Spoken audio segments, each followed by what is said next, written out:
Well, so funny story, like 2 weeks prior to all the shutdowns, I got hired at the Pig Bar. They're gonna pay me, I think it was $100 a week to book, like 3 or 4 shows per week.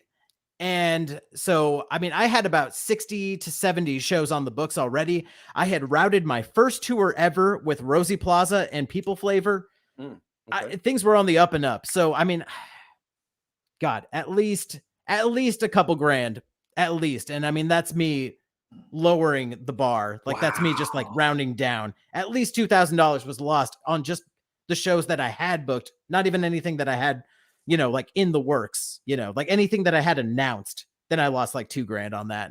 I'm like, what do I do with myself? Like, like I had like 60 shows on the books. I wasn't even like a full-time booker at that time. And I was like, what do I do?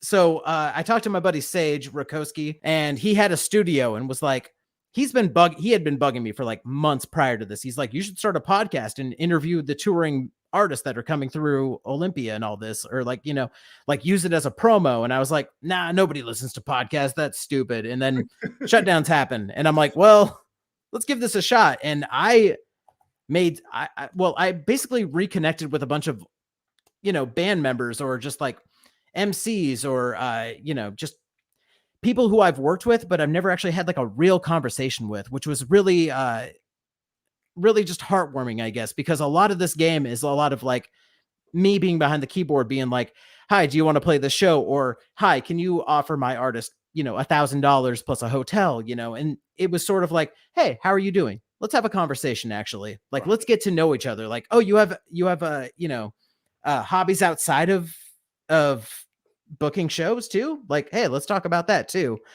Yeah. So basically the podcast was just sort of pandemic Andy being like, hey, let's reconnect with the artists and let's get to know them outside of their music rather than just booking them on a show and then, walking away from the situation.